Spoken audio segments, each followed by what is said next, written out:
Hi, everybody in Advanced Social. This is Don. About a week from today, you have your first exam since the COVID-19 pandemic has come about due. And this is the first exam that, as we talked about before, you're going to create and take. You're not just going to take. So I want to walk you through what this exam is going to look like to give you the best chance of succeeding on this thing. And I think you're going to like it. We're really excited about what we've got going on here. So I'm going to share my screen and walk you through these assignment guidelines. All right. So what we've got here, this is available for you on Canvas. This is the Exams by You guidelines. First of all, we have up here talking about we've reissued our syllabus, as you knew, after spring break, and that these exams will not be exams that we write and you take. They'll be exams that you create and take yourself. And we believe this is going to allow you to demonstrate your learning in a different way. It's going to be more realistic and hopefully more reasonable for you to do under current circumstances and the timelines that we're all working on right now. But we also think this is going to alleviate some of that testing anxiety that some of us may experience when we take exams. What you can focus on now is not trying to remember all the information in a very stressful environment. You can work on over the course of the week coming up. You can think about material and demonstrating your learning and deciding how you want to demonstrate that learning. So as we say here, we want you to show us what you know and really have some fun with this.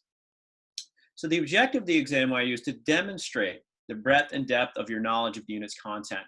And when we're grading you, we're going to be looking at the breadth of your content, the depth of your content, and well as the accuracy of your knowledge.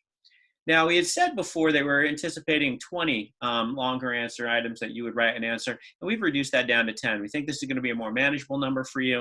It's going to be a more manageable number for us, so it's going to be win-win. As we talked about before, you can use your notes, you can use your readings, you can use your lecture materials, any of those things to prepare the exams, but you cannot work collaboratively. These are things that we want you to do independently. For each exam, 8 of these 10 items are going to assess lecture content, and 2 of the items are going to assess content from the readings not covered in lecture. You should let us know in the writing of your item which of those items are actually the readings items. It's going to make it easier for us, it's going to make it easier for you. Exam 2 by you is due Monday, April 13th by midnight that day. And exam by 3 is due during finals week, Thursday of finals week, May 14th at midnight. And each of these exams, since it's the same point total that we originally had, is going to earn you up to 170 points towards your final grade. And as we've recommended before, and we'll recommend again, we recommend you build these exams while working through the course content of each unit. So this is the point breakdown. First of all, you're going to get 10 points by adhering to that ratio that you've written 8 items for lecture content and 2 items for reading content. Then 20 of the points will come from an overall assessment of the breadth of your lecture content items. How much are you covering, right? How many of those big ideas are you covering? And 5 points for the breadth of the reading content. This is keeping with our 4-to-1, that 80-20 ratio that we're kind of having. And then looking at the depth. So are these going into greater depth, into more application, more creation? Again, you're going to get an overall assessment for your 8 lecture content items. That's going to earn you up to 20 points. And up to 5 points for those same ones, again, keeping with that 80-20 ratio for those 2 readings items. The clarity and quality of your answers, you're going to get about 10 points more. And I have a little bit more description about what you'll do to earn the points in each of these. And then the big part of the exam is the accuracy of your answers to the questions that you wrote. And you can earn up to 10 points per item on your accuracy. So here I describe a little bit more of what I mean by breadth. So breadth refers to how well your items and answers cover the main points of the unit. Obviously, it's going to be impossible to cover all of that, with only 10 items. But your items collectively should represent the most important aspects of the content, and each item should target at least a single different part of the content. Depth is going to be at the level at which your items are written. And the items you create are taken at home. They're using your notes, using your readings. And that means it shouldn't just be simple regurgitation of your knowledge. You shouldn't just be telling us things that you can easily pull from your notes.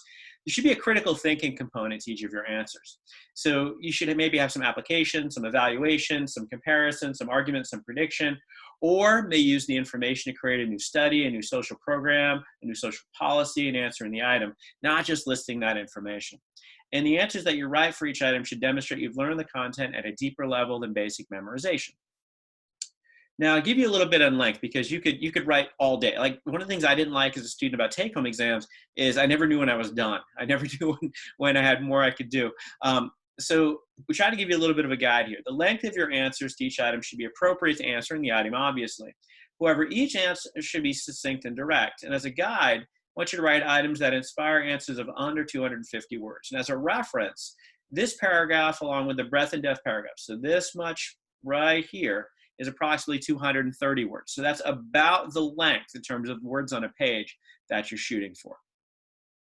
Now for clarity and quality, this refers to how clear items are, inspiring the types of answers that would succinctly answer the items, as well as how clear answers are in answering the items. So what this is going to mean is that basically I know what I should do as a student in answering the item. So the item isn't vague, the item doesn't take me down a rabbit hole, the item doesn't have red herrings in there, or anything that's going to throw me away from the intent of that item. So the item should be clear in what it wants. And then quality is how well written it is. Is the grammar correct, and those kinds of things. Now, accuracy, this is where most of your points are going to be earned. So this is you're applying your content correctly to answering the items. And this is the most important and most heavily weighted part of the exam in demonstrating your knowledge of the unit's content. Now we wanted to add a couple things to be a little creative and a little interesting. So the first of these, and these two are optional, is you can decide to write, if you'd like, one fair but unanswerable item. So if you would like one of your lecture items, not one of your reading items, one of your lecture items may be designated clearly as fair but unanswerable. And if you designate your item this way, what you're doing is you're asking a question that would be legitimate to pose in the content area, but you think it would be very hard or impossible to answer for some reason, given the state of the research on the topic. So it's a fair question to ask, we just don't know the answer to it. And your answer to this item wouldn't be the answer. It would be an argument for why the item is both fair, it's an important item to ask, it's an important question to ask, but it's unanswerable given the state of nature. If you decide to do that, please do designate your fair but unanswerable item clearly so we know which one it is. Second, if you'd like, you can write a creative and fun item. And you can earn up to 5 bonus points for this one. So if you demonstrate, some creativity and some fun with an appropriate item, and you designate this as your creative and fun item, and we agree that's creative and fun, you can earn up to 5 points for doing that. We really do want you to have some fun in demonstrating your knowledge. So with this new kind of way of testing, and this is something new to us, it's new to you, we're really interested to how this is going, we're really excited to see what you come up with, but we have anticipated some recommendations we might make to help you out with this. So first of all, write items that ask not only for answers to questions like what is most important, but also ask for explanations for why that answer was chosen. So you're not just making a choice, you're justifying that choice. It's a little bit better way to demonstrate knowledge. The second recommendation we make is avoid using words like list or identify that produce answers that do not ask students to justify their answers or apply their knowledge. Because we're looking a little deeper and we are grading you on the depth of that coverage, go a little bit more than list and identify. Maybe something like describe, explain, provide examples. These are going to be better. And that dovetails into my next recommendation. Ask your students on this exam to provide examples or arguments to demonstrate their learning. I recommend you divide the major content area by the number of items that we have, and then consider how many main points from each content area to kind of ensure that you're covering and you're getting that breadth of coverage across the items you're asking on your exam. When appropriate, create items that target more than one main point in a content area or more than one reading to allow you to demonstrate more overall knowledge on the exam. We only have 10 items, only 8 from the lecture content, only 2 from the reading content. It might be important to ask more than one thing in each of your items.